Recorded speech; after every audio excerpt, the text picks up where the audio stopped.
आपण बऱ्याच वेळा पाहतो पुस्तकामध्ये असेल, स्पर्धा परीक्षेमध्ये असेल, स्कॉलरशिपला असेल किंवा एखाद्या NTSला असेल, वेगवेगळ्या स्पर्धा परीक्षामध्ये एका अंकांची मालिका असते आणि त्यामध्ये प्रश्न कसा असतो तर त्या अंकांच्या पुढं एक रिकामी चौकट असते, रिकामी जागा असते. तर त्या रिकाम्या जागेच्या ठिकाणी किंवा त्या चौकटीच्या ठिकाणी योग्य अंक तुम्ही शोधा आणि लिहा किंवा त्याचे उत्तर लिहा असा प्रश्न असतो. हे सर्व प्रश्न आपल्याला इयत्ता 10वी या वर्गामधील अंकगणितीय श्रेणी या प्रकरणामध्ये पाहायचे आहेत.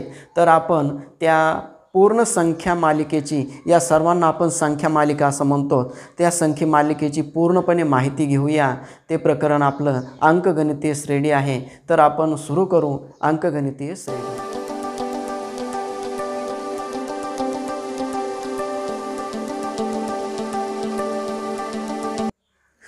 प्रथमतः आपण क्रमिका म्हणजे काय ते पाहूया.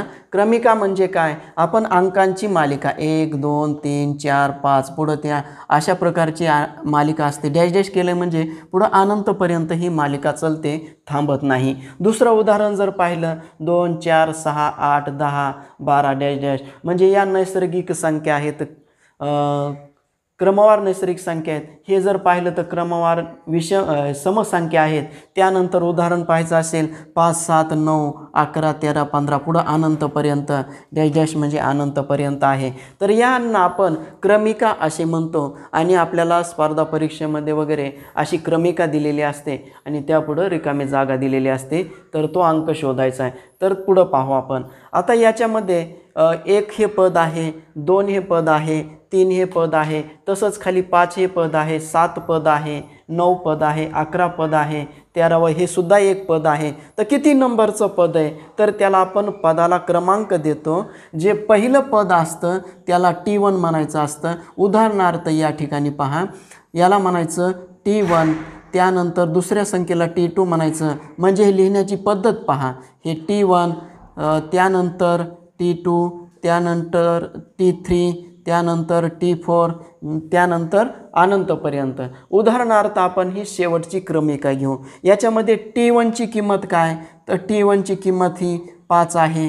तुम्हाला जर विचारलं T2ची किंमत किती तर 7, T3ची किती तर 9, T4ची किती तर 11 आणि त्याच्या पुढं असं तुम्हाला किमती लिहिता येतात. म्हणजे पहिल्या पदाला T1 म्हणायचं, दुसऱ्या पदाला T2 म्हणायचं, तिसऱ्या पदाला T3 म्हणायचं. हे तुमच्या लक्षात आलेलं असेल. तर तुम्ही या तिन्ही क्रमिकेचं T1 T2 T3 असं लिहायचं. आता यानंतर पाहणार आहोत आपण Nवे पद. Nवे पद म्हणजे काय की किती नंबरचं पद त्याला Nवे पद असं म्हणतात. उदाहरणार्थ काय 15 ही संख्या आहे. आता किती नंबरचं पद आहे 1 2 3 4 5 6 म्हणजे या ठिकाणी Nची किंमत 5 आहे. म्हणून आपल्याला लिहावं लागेल T5 बरोबर 15. हे तुम्हाला Nवे पद म्हणजे त्या क्रमिकेमधील त्या नंबरचे जे पद असते त्याला आपण Nवे पद असे म्हणतो. पहा, प्रथम पाहिलं पहिले पद, दुसरे पद, तिसरे पद म्हणजे T1 T2 T3 आणि त्याच्या पुढं पाहिलं Nवे पद म्हणजे त्या नंबरचे पद. आता इथं 9 पद किती आहे 1 2 3 तर T3 = 9 म्हणजे Nची किंमत याला आपण 3 असं म्हणायचं. हे लक्षात आलेलं असेल. Nth पद असं म्हणतो आपण याला, म्हणजेच Nवे पद. आता हा कन्सेप्ट क्लिअर झाला. आता त्यानंतर दुसऱ्याही आपण काही क्रमिका घेणार आहोत. त्यामध्ये पहा क्रमिका नंबर 1 जसं आपण या बाजूला घेतलं होतं तसं याप्रमाणे इथं पहा 1 2 3 4 5 6. तर यामध्ये जर पाहिलं तर तुम्ही पहा प्रत्येकामधील फरक हा सारखा आहे. प्रत्येकामधील फरक हा 1 आहे. 2 आणि 3 मधील फरक 1 आहे. 3 आणि 4 मधील 1 आहे. 4 आणि 5 मधील 1 आहे. प्रत्येकामधील फरक हा 1 आहे. म्हणजेच याला आपण सामान्य फरक म्हणजे डिस्टन्स, दोघांमधील अंतर आपण 1 आहे असं म्हणतो. जर असं अंतर असेल तर त्याला आपण अंकगणितीय श्रेणी म्हणायचं. अंकगणितीय श्रेणी म्हणायचं. आता दुसरं उदाहरण पाहू आपण 2 4 6 8 10. या प्रत्येकामध्ये फरक पहा. 2 आणि 4 मध्ये 2चा फरक आहे. 2 आणि 6मध्ये 2चा फरक आहे, 6 आणि 8मध्ये 2चा फरक आहे, 8 आणि 10मध्ये 2चा फरक आहे. या ठिकाणी जर पाहिलं तर डीचा फरक म्हणजे डी बरोबर या ठिकाणी 2 आलेले आहेत, म्हणून याला अंकगणितीय श्रेणी म्हणायचं. नीट लक्ष द्या, महत्त्वाचा कन्सेप्ट आहे. त्यानंतर तिसरं उदाहरण पाहू आपण. 3, 6, 9, 12, 15 या प्रत्येक पदातला जर फरक पाहिला तर तुम्हाला 3-3 दिसेल. पहा, प्रत्येक पदातील फरक 3-3 आहे. एक विशिष्ट नियमानुसार ही क्रमिका चलत आहे. या तिन्ही क्रमिका विशिष्ट नियमानुसार वाढत आहेत, कमी जास्त होत नाही. मग अशा प्रकारच्या ज्या क्रमिका वाढत आहेत, ज्यांच्यामधलचा फरक हा कॉन्स्टंट आहे, स्थिर आहे, त्याला आपण अंकगणितीय श्रेणी असं म्हणतो. त्यानंतर प्रश्न चौथा, याच्यातली चौथी क्रमिका घेऊ. तुम्ही जर पाहिलं 2 आणि 4मध्ये फरक हा 2चा आहे, 4 आणि 8मध्ये फरक हा 4चा आहे, 8 आणि 16मध्ये फरक हा 8चा आहे, 16 आणि 32मध्ये हा फरक 16चा आहे. एक लक्षात घ्या, या ठिकाणी प्रत्येकामधलचा फरक हा वाढत गेलेला आहे, म्हणजे फरक कॉन्स्टंट नाही. ज्यावेळेस एका विशिष्ट नियमानुसार ती क्रमिका वाढत आहे परंतु फरक हा स्थिर नाही, अशा क्रमिकेला आपण भूमितीय श्रेणी असे म्हणतात. लक्षात घ्या, एका विशिष्ट नियमानुसार क्रमिका वाढत आहे पण त्यांच्यातला फरक हा कॉन्स्टंट आहे, कमी जास्त नाही. अशांना आपण अंकगणितीय श्रेणी म्हणायचं. आणि ज्या वेळेस एखादी क्रमिका विशिष्ट नियमानुसार वाढत आहे परंतु त्यांच्यातील फरक हा कॉन्स्टंट नाही, अशाला आपण भूमितीय श्रेणी असं म्हणतो. त्यानंतर पहा, 5वं उदाहरण पहा. 1, 3, 9, 27, 81 यांचं जर पाहिलं चौथ्या गणिताचं तर पहिल्या संख्येपेक्षा दुसरी संख्या ही दुप्पट आहे. पहा, प्रत्येक संख्या ही दुप्पट होत गेलेली आहे. आता या ठिकाणी जर पाहिलं तर प्रत्येक संख्या ही तिप्पट होत गेली आहे. 1च्या तिप्पट 3, 3च्या तिप्पट 9, 9च्या तिप्पट 27, 27च्या तिप्पट 81. पहिल्यातला फरक 3चा आहे, दुसऱ्यातला फरक 6चा आहे. त्यानंतर पहा, 27मधून 21 गेले, त्याच्यातला फरक नंतर 18चा आहे. असं प्रकारे फरक वाढत जात आहे. एका विशिष्ट नियमानुसार ही क्रमिका वाढत आहे परंतु डिस्टन्स हा कॉन्स्टंट नाही, म्हणजे स्थिर नाही, म्हणून याला आपण स्थिर नाही, म्हणून या 2 क्रमिकेला भूमितीय श्रेणी असा म्हणतो. त्यानंतर 6वं उदाहरण पहा. तर -2, -6, -10, -14 यांच्यातही फरक हा -4चा आहे. पहा, प्रत्येकातला फरक हा 4-4चा आहे. पहा, या ठिकाणी -4 आहेत, प्रत्येक ठिकाणी 4-4चा फरक आहे. म्हणजे हे तुमच्या लक्षात आलं की पुढील संख्या ह्या 4-4नी कमी होत आहेत, वाढत नाही आहेत बरं का, कमी होत आहेत. म्हणजे यांच्यातील फरक हा कॉन्स्टंट आहे, म्हणून याला अंकगणितीय श्रेणी म्हणायचं. त्यानंतर 7वं क्रमिका पहा. 5, 10, 15, 20, 25. तर तुमच्या लक्षात आलेलं असेल यांच्यातील प्रत्येकातील फरक हा कॉन्स्टंट आहे, म्हणून याला आपण अंकगणितीय श्रेणी म्हणायचं आणि यांना आपण भूमितीय श्रेणी म्हणायचं. तर अशाच प्रकारचे उदाहरण आपण सराव संच पुढच्यामध्ये सराव संच 3.1 मधील प्रश्न पाहिला आहे की आपल्याला खाली काही क्रमिका दिलेल्या आहेत, त्या क्रमिका अंकगणितीय श्रेणी आहेत का? जर असतील तर आपल्याला प्रत्येक पदातील सामान्य फरक काढायचा आहे. तर आपण आताच काही उदाहरणं घेतलेले आहेत, फक्त ते या ठिकाणी मांडणी करायची. हे कसं करायचं पहा. पहिल्या पदाला प्रथम आपण T1 म्हणायचं, दुसऱ्या पदाला आपण T2 म्हणायचं, तिसऱ्या पदाला आपण T3 म्हणायचं. म्हणजे जे असतील ते T3 बरोबर 6, त्यानंतर T4 बरोबर 8.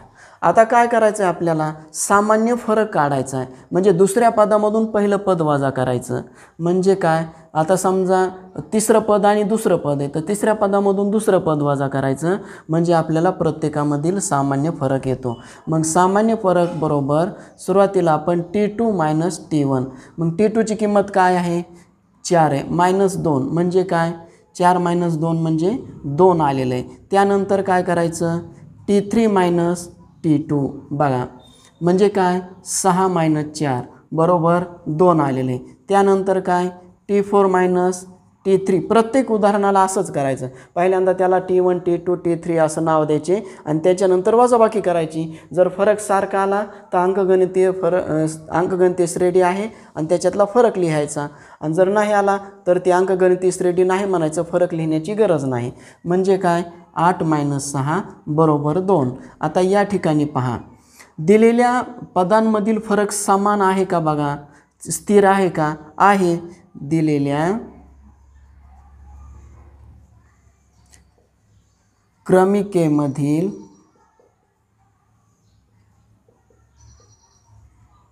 सामान्य फरक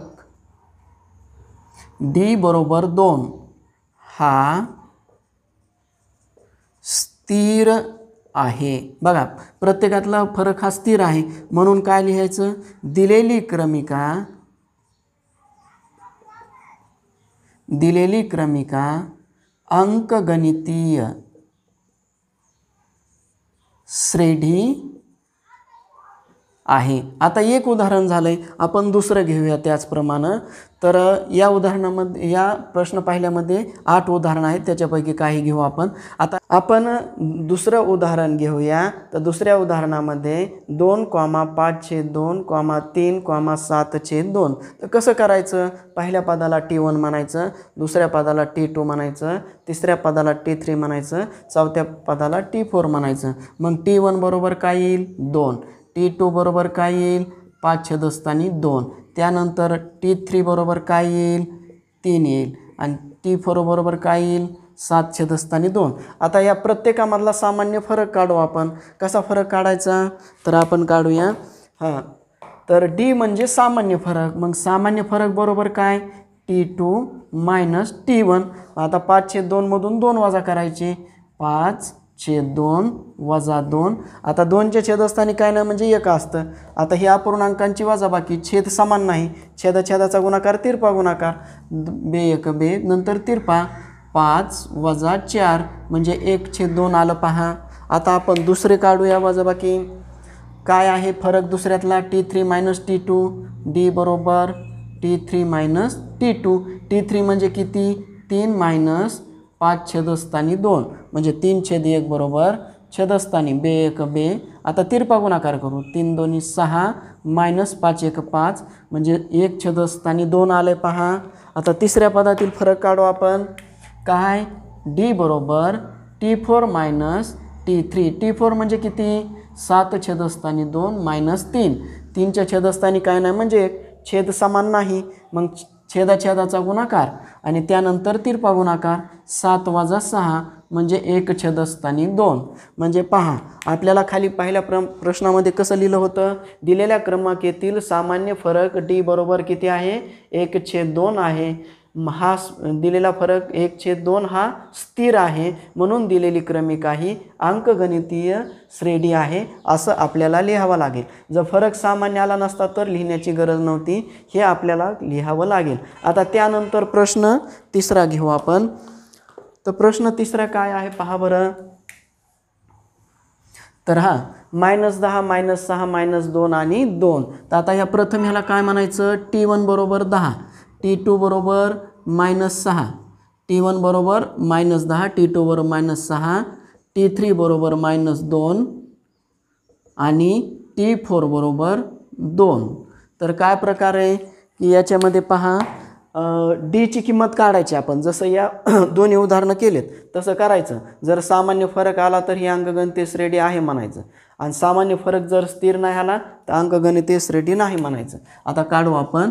D बरोबर T2 - T1, -6 - 10. लक्षात घ्या, हे मायनस चिन्ह ह्यांच्या वजाबाकीतलं आणि त्या चिन्हाचं आहे, म्हणजे 6 + 10 बरोबर -6 + 10 म्हणजे 4 आले. आता दुसरा फरक काढू आपण. T3 - T2, -2 - 6. आता पहा, -2 + 6 म्हणजे याचा सुद्धा फरक 4 आलेला आहे. आता त्यानंतर आपण तिसऱ्या पदातील फरक काढूया. काय तिसरं पदाचं बघू आपण. T4 - T3 म्हणजे T4 ची किंमत आहे 2, -2 म्हणजे 2 प्लस होतं म्हणजे 4. आता बघा तिन्हीचा कसा फरक आलेला आहे पहा.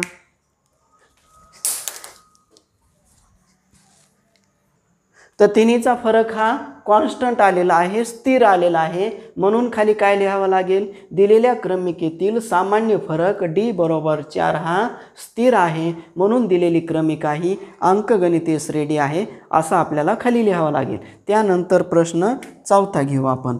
काय लिहावं लागेल आपल्याला, तर पहिलं T1 बरोबर काय तुम्हाला येईल सांगता.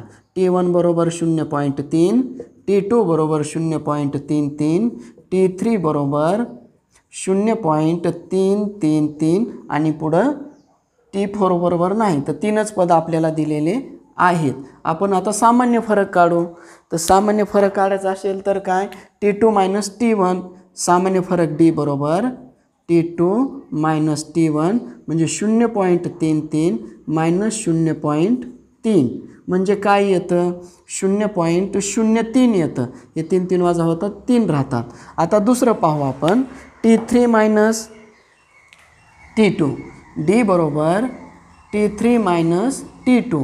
मग T3ची किंमत किती, 0.33 मायनस 0.33. यांची जर वजाबाकी केली तर काय येते, 0.03. लक्षात घ्या. आता ह्या दोघांचा फरक हा वेगवेगळा आला. पहिल्याचा आला 0.03 आणि दुसऱ्याचा आला 0.003. मग आपल्याला खाली काय लिहावं लागेल, दिलेल्या क्रमिकेतील सामान्य फरक D हा स्थिर नाही, स्थिर नाही, म्हणून दिलेली क्रमिका ही अंकगणितीय श्रेणी नाही, कारण फरक इथं सामान्य आलेला नाही. आता त्याच्यानंतर 7वं उदाहरण पाहूया. थोडंसं वेगळं आहे. तर आपण वेगळं आहे म्हणजे आपल्याला याच्यासारखंच करायचं आहे. तर T1 बरोबर काय येईल, T1 बरोबर 3, T2 बरोबर काय येईल, 3 अधिक वर्गमुळात 2. T3 बरोबर काय येईल, 3 अधिक 2 वर्गमुळात 2. T4 बरोबर काय येईल, 3 अधिक 3 वर्गमुळात 2. आता प्रत्येकामध्ये आपल्याला सामान्य फरक काढायचा आहे. जर फरक समान आला, कॉन्स्टंट आला, तर दिलेली क्रमिका ही अंकगणितीय श्रेणी आहे म्हणून लिहायचं. आणि जर नाही आलं तर अंकगणितीय श्रेणी नाही म्हणून लिहायचं. तर आपण काढूया आता नंबर 1ला. D बरोबर तर काय येतं, T2 मायनस T1. T2ची किंमत किती आहे, 3 अधिक वर्गमुळात 2 मायनस 3. म्हणजे पहा 3 3 धन मायनस कटले म्हणजे ह्याचं आन्सर आलं वर्गमुळामध्ये 2 आलं. आता आपण दुसरं काढूया. D बरोबर T3 मायनस T2. आता T3ची किंमत काय, 3 अधिक 2 वर्गमुळात 2 मायनस 3 अधिक वर्गमुळात 2. आता लक्षात घ्या, -3 आणि +3.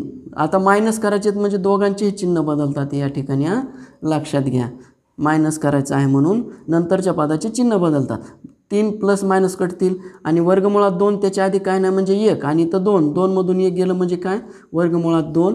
तर पहा याचंही वर्गमुळात 2 आलेलं आहे, याचंही आलेलं आहे. आता तिसऱ्या पदाचं पाहू आपण.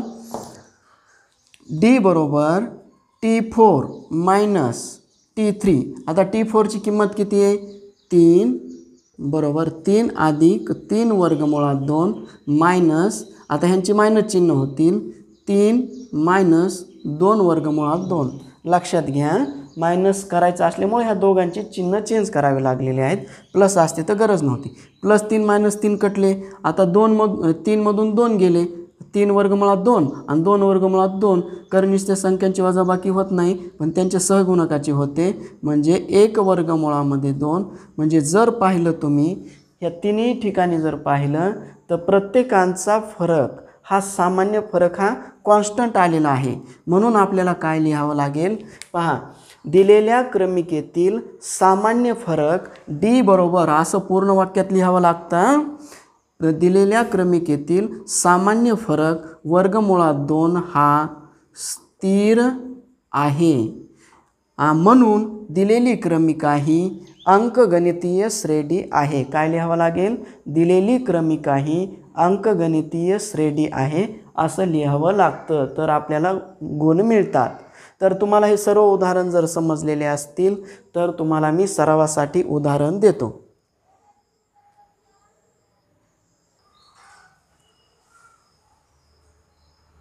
प्रश्न पहिला आहे की खाली दिलेल्या क्रमिका ह्या अंकगणितीय श्रेणी आहेत का?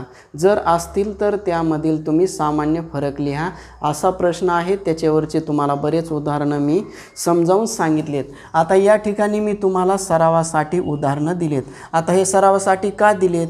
जर तुम्ही हे दिलेले सरावासाठी उदाहरणं तुम्ही सोडवले तर तुमची एवढी प्रॅक्टिस होईल की तुम्हाला परीक्षेमध्ये कसाही यावरची उदाहरण आलं तर तुम्हाला सोडवण्यासाठी मदत होईल। त्यामुळे तुम्हाला हे सरावासाठी उदाहरणं दिलेत तर तुम्ही याचा सराव करा म्हणजे तुम्हाला परीक्षेमध्ये उदाहरण सोडवता येईल। तर त्यापैकी नंबर 1 पहिलं उदाहरण आहे 0 -4 -8 -12 डॅश डॅश म्हणजे पुढं। त्यानंतर दुसरे -1/5 -1/5 -1/5 पुढं अनंतपर्यंत। तिसरं आहे 127 132 137 पुढं डॅश डॅश म्हणजे अनंतपर्यंत। चौथा आहे 12 2 -8 -18 पुढं डॅश डॅश। पाचवं आहे 1 2 3 5 7 पुढं डॅश डॅश। सहावं आहे 1 4 9 16 पुढं डॅश डॅश। नंबर 7वं 2 5 8 11 पुढं अनंतपर्यंत आहे। 8वं उदाहरण आहे 0.5 0.8 1.1 1.4 पुढं डॅश डॅश। याचा अर्थ पुढे तशीच ती कंटिन्यू क्रमिका आहे। 9वं आहे 2 6 18 54 त्यानंतर 10वं आहे 1 5 11 16 20 पुढं डॅश डॅश। 11वं आहे 12 16 20 24 12वं आहे -6 -1 4 आणि 9 त्यानंतर 13वं आहे 1 7 13 19 डॅश डॅश। 14वं आहे 11.1/3 त्याच्यानंतर 31 3 त्यानंतर 9.1/3 त्यानंतर 25/3 पुढं अनंतपर्यंत।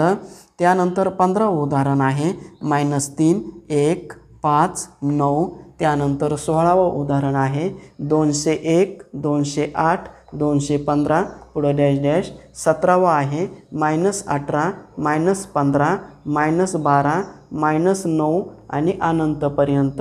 18वं आहे 4000 4400 4800 डॅश डॅश पुढं 19 4095 495 485 475 465 त्यानंतर 20वं उदाहरण आहे 2 5 9 16 पुढं अनंतपर्यंत म्हणजे डॅश डॅश।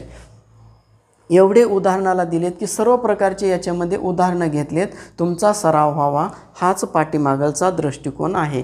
यानंतर आपण प्रश्न दुसरा घेऊया। सराव संच 3.1 मधील प्रश्न दुसरा आहे। आपल्याला प्रथम पद ए म्हणजे पहिले पद, डी म्हणजे त्या अंकगणितीय श्रेणीतील सामान्य फरक, तर आपल्याला अंकगणितीय श्रेणी तयार करायची आहे।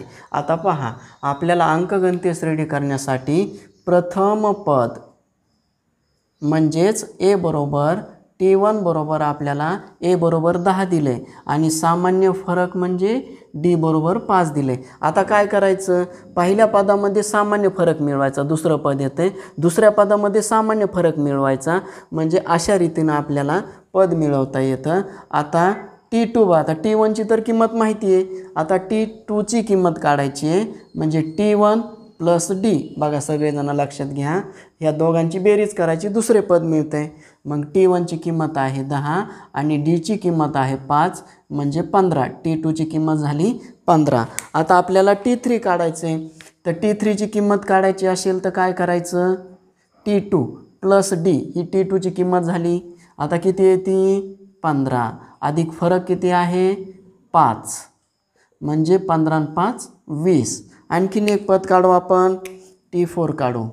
T4 म्हणजे काय T3 प्लस डी म्हणजे काय 20, ही T3 ची किंमत 20 आहे अधिक काय 5 सामान्य फरक 5 आहे ना म्हणून 5 म्हणजे 25। म्हणून ती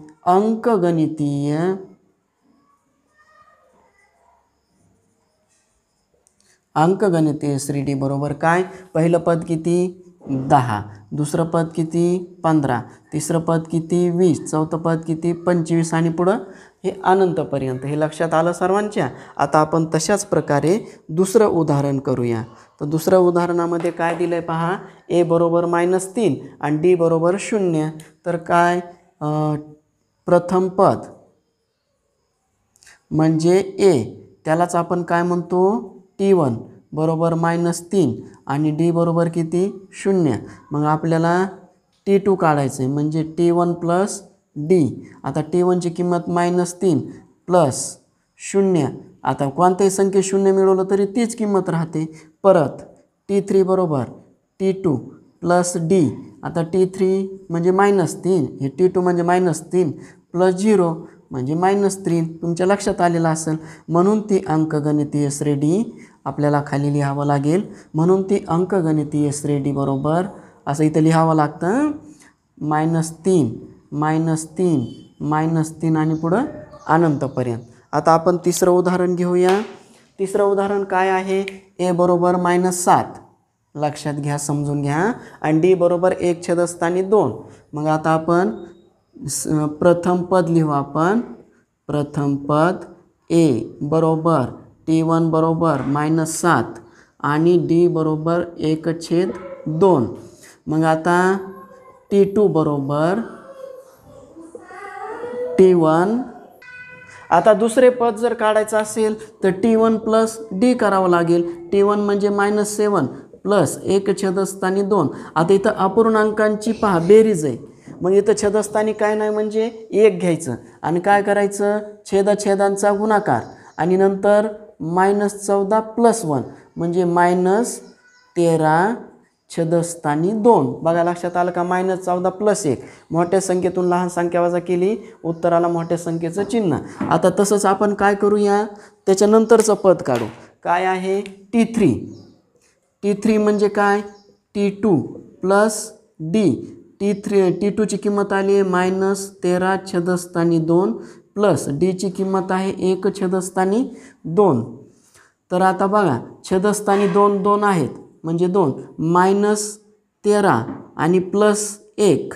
-13 आणि प्लस 1 येईल या ठिकाणी, म्हणजे या ठिकाणी येतं आहे -12 छेदस्थानी 2 येईल. या ठिकाणी आलं आहे आपलं -13 छेदस्थानी 2 आणि या ठिकाणी आलं आहे -12 छेदस्थानी 2. म्हणजे लक्षात आलं असेल. म्हणजे याचं उत्तर येतं आहे -6 बेसखम 12 म्हणजे -6 येते. आता आपल्याला चौथं पद काढायचं आहे. तर चौथं पद काढायचं असेल तर काय करावं लागतं, T3 प्लस डी. T3ची किंमत किती आहे पहा 6 -6 प्लस 1/2. आता इथं 6च्या खाली काय नाही म्हणजे 1 आहे. तिरपा गुणाकार करायचा आणि छेदाचा गुणाकार. 6 दोन्ही -12 आणि 1 गुणले 1 म्हणजे 1 बरोबर -12 प्लस 12 प्लस 1 छेदस्थानी 2 म्हणजे -11 छेदस्थानी 2. तर आपण आपल्याला शेवटीला लिहावं लागेल. म्हणून ती अंकगणितीय श्रेणी बरोबर लिहावं लागतं व्यवस्थित. अंकगणितीय श्रेणी बरोबर काय येईल, प्रथम पद आहे 1/7 आहे. दुसरं काय आले -13 छेदस्थानी 2 -6 -11 छेदस्थानी 2. तर ह्या अशा रीतीने आपण लिहिलेलं आहे आणि पुढे हे असंच वाढणार आहे. त्यानंतर आपण चौथं उदाहरण पाहूया. त्यानंतर आपण पद ए बरोबर T1 बरोबर -1.25 आणि डी बरोबर किती आहे 3 आहे. तर आपण या ठिकाणी घेऊया. आता T2 काढू आपण. T2 बरोबर काय T1 प्लस डी. आता T1ची किंमत आहे -1.25 प्लस 3. आता बघा -1.25 आणि प्लस 3. आता या ठिकाणी तुम्हाला दशांशाची वजाबाकी शिकवतो, नीट लक्षात घ्या. मोठ्या संख्येतून लहान संख्या वजा करायची, उत्तराला मोठ्या संख्येचं चिन्ह द्यायचं. आता पहा 3.00 म्हणजे 3च्या नंतर काय नाही म्हणून आपण 00 घेतलं. दशांशाची वजाबाकी करत असताना दशांशाखाली दशांश द्यायचा आणि दशांशाच्या आधीचा अंक आधी लिहायचे आणि नंतरचे अंक नंतर लिहायचे. नीट लक्ष द्या, दशांशाची वजाबाकी आहे. आता 0तून 5 जात नाहीत म्हणून 10मधून 5 गेले, 5 राहिले, हात चाला 1, इथं 3 झाले. 10मधून 3 गेले, 7 राहिले, हात चाला 1, दशांशाखाली दशांश. 3मधून हे हात चालले आणि हे 1 म्हणजे 3मधून 2 गेले, 1 राहिले, तर 1.75 आणि उत्तराला मोठ्या संख्येचं चिन्ह म्हणून दिलं आपण. आता पुढं T3 बरोबर T2 प्लस D. आता T2 प्लस D म्हणजे काय येईल? आता T2ची किंमत आली आहे 1.75 प्लस 3. आता ह्यांचं तर काय सोपं आहे. आता काय 3 आणि 1 4.75. आता T4ची किंमत काढू आपण. काय T4ची किंमत म्हणजे चौथ्या पदाची किंमत काढू. T3 plus D. मग T3ची किंमत आली 4.75 प्लस 3. मग 4 आणि 3 7.75. हां, डीची आपण किंमत मिळवली 7.75 म्हणून लिहावं लागतं शेवटीला काय म्हणून ती अंकगणितीय श्रेणी बरोबर -1.25, 1.75 त्यानंतर 4.75 त्यानंतर 7.75 आणि पुढं कंटिन्यू. या 5व्या आणि 6व्यापैकी एक गणित घेऊया कारण मायनस मायनस आहे, तुम्हाला सोपं जावं म्हणून तुम्हाला करता येईल एक. तर 6व्यापैकी 6ला 6 जवळपास होत आहेत आपले. तर आपण घेऊया. तर काय आहे पहा, A बरोबर -19 आणि D बरोबर -4. तर घेऊ आपण प्रथम पद. A बरोबर T1 बरोबर -19 आणि D बरोबर -4. तर काय करू आपण आता T2 काढू. T2 बरोबर काय T1 प्लस D.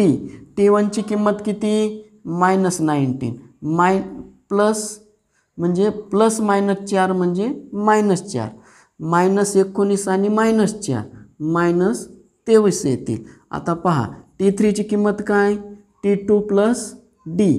T2ची किंमत आहे -23 आणि Dची किंमत आहे -4. -23 -4 -27. त्याच्यानंतर काय T4ची म्हणजे 3-4 पदं काढले तरी चालतात. T3 plus D.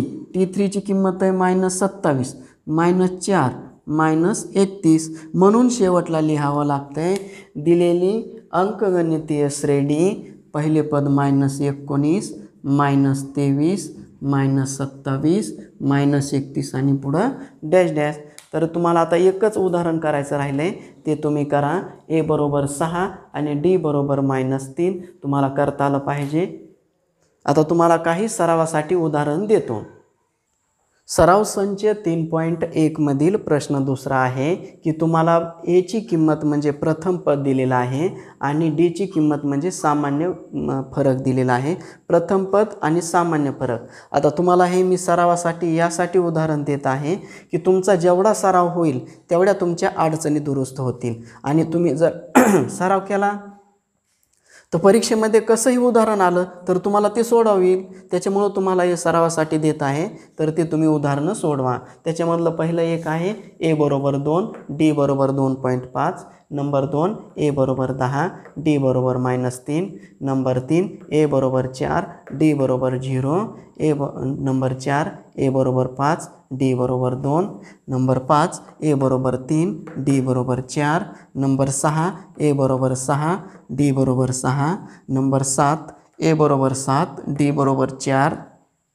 Number 8 A बरोबर 4 D बरोबर -3.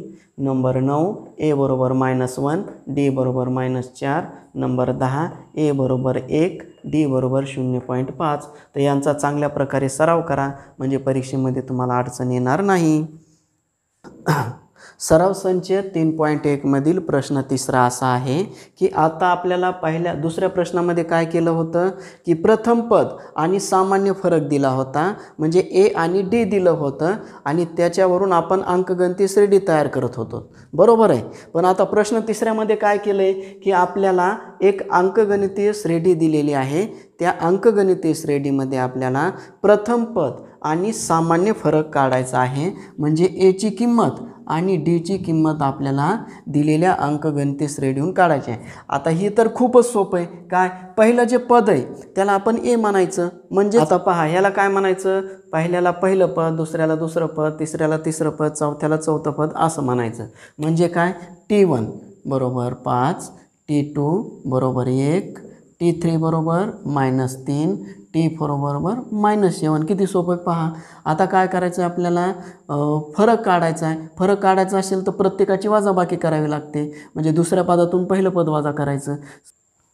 आता पहा T2 - T1 केलं आणि -4 आलं आहे. आता काय करायचं, T3 - T2, T3ची किंमत आहे -3 आणि T2ची किंमत आहे -1, म्हणजे काय मायनस आणि हे +1 आहेत, म्हणजे -3 आणि -1 म्हणजे -4. सजातीय चिन्ह असतील तर बेरीज करायची आणि एक चिन्ह द्यायचं, हा नियम आहे. आता त्याच्यानंतर काय करायचं, T4 - T3, T4ची किंमत किती -7 आणि T3ची किंमत किती -3, म्हणजे -7 + 3 म्हणजे -4. आता पहा दिलेल्या अंकगणितीय श्रेणीमध्ये काय, प्रथम पद किती आलं आहे, हे प्रथम पद 5 आणि सामान्य फरक म्हणजे काय, डी म्हणजे किती आला आहे -4. बघा सगळीकडे -4 आले ना, म्हणून लिहिलं. आता तसंच काय करायचं आपल्याला दुसऱ्या गणितामध्ये करायचं आहे. काय करायचं आहे, पहिल्या पदाला T1 म्हणजे काय, T1 बरोबर 0.6, T2 बरोबर 0.9, T3 बरोबर 1.2 आणि T4 बरोबर काय येत आहे 1.5. आता काय करायचं, दोघांची वजाबाकी करायची आणि फरक काढायचा. आणि प्रथम पद तर आपल्याला मिळालेलंच आहे इथं 0.6, ते लक्षात ठेवायचं. प्रथम पदाला आपण ए किंवा T1 म्हणतो, ते लक्षात ठेवा. तर T2 - T1, आता T2ची किंमत किती 0.9 - 0.6. आता 0.9 - 0.6 म्हणजे 0.3 आले, हे तुमच्या लक्षात आलेले. आता पुढं T3 - T1, आता T3ची किंमत किती 1.2 - 0.9, मग हे वजाबाकी जर केली तर 0.3 येतं आहे. बघा 1.2 म्हणून 0.9 केले 0.3 येतं आहे. आता त्याच्यानंतर T4 - T3, आता आपण T4 - T3 म्हणजे काय 1.5 - 1.2, म्हणजे 1.5 मधून 1.2 वजा केले तर 0.3 येतात. बघा 5 मधून 2 गेले, 3 राहिले आणि 1 गेलं 0 आलं. मग खाली लिहायचं आपण प्रथम पद ए बरोबर किती आहे पहा 0.6 आणि सामान्य फरक किती आलाय पहा 0.3 आले. त्याच्यानंतर आता आपण तिसरं उदाहरण घेऊया. तिसऱ्या उदाहरणामध्ये पहा, पहिल्याला काय म्हणायचं, T1 127, T2 बरोबर 135, T3 बरोबर काय 143 आणि T4 बरोबर 151. आता वजाबाकी करा. काय T2 - T1 135 - 127 किती येतात 8 येतात. बघा 8 येतात. त्यानंतर काय T3 - T2, T3ची किंमत आहे 143 - 135 म्हणजे किती आलं 8 आलं. T4 - T3 म्हणजे 151 - 143 म्हणजे 8 आलं. म्हणून या ठिकाणी लिहायचं प्रथम पद बरोबर 127 आणि सामान्य फरक बरोबर 8 असं खाली लिहावं लागतं, तरच गुण मिळतात, नाही तर मिळत नाहीत. आता त्याच्यानंतरचा आपण शेवटचा प्रश्न घेऊया. पहा, T1 बरोबर किती आहे 1/4, T2 बरोबर किती आहे 3/4, T3 बरोबर किती आहे 5/4 आणि T4 बरोबर किती आहे 7/4. आता दोघांची वजाबाकी करायची आणि सामान्य फरक काढायचा. T2 मायनस T1 म्हणजे 3/4 मायनस 1/4. बघा 3 आता छेद समान आहे म्हणून 1/3 3मधून 1 गेलं 2/4 म्हणजे 1/2 आलं. बघा लक्षात आलं का, बे बे दोन्ही 4. आता काय करायचं, T3 मायनस T2. T3 किती आहे बघा बरं 5/4 मायनस 3/4. छेद समान असला की 1 लिहायचं, नावांशांची वजाबाकी करायची म्हणजे 2/4 म्हणजे 1/2 बे दोन्ही 4. आता T4 मायनस T3 म्हणजे 7/4 मायनस 5/4. छेद समान आहे 1 आणि 7मधून 5 गेले 2 राहिले म्हणजे 1/2. मग लिहावं लागतं. म्हणून दिलेल्या अंकगणितीय श्रेणीतील प्रथम पद,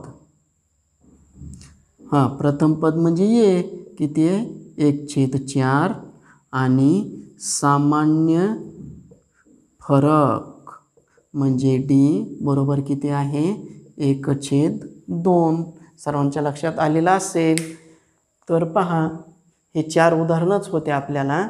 तर तुम्हाला काही सरावासाठी देतो उदाहरणं, आपण सोडूया. उदाहरणं घ्यायचे की तुमचा जेवढा सराव होईल तेवढ्या तुमचे कन्सेप्ट क्लिअर होतील, कोणतीही परीक्षेत अडचण येणार नाही.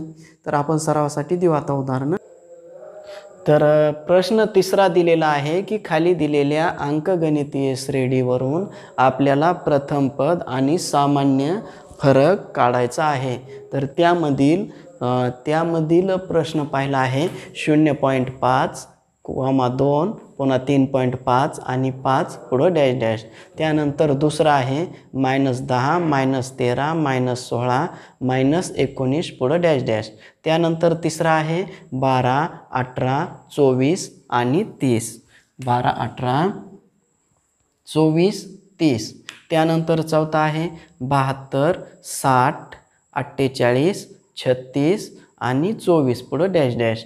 त्याच्यानंतर पहा 117, 104, 91, 78, 65.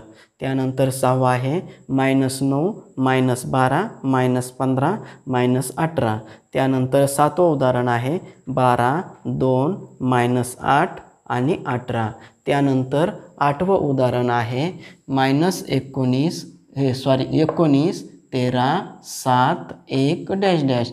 त्यानंतर 9 आहे 215, 208, 201, 193 आणि 10वा आहे 45, 60, 75, 90.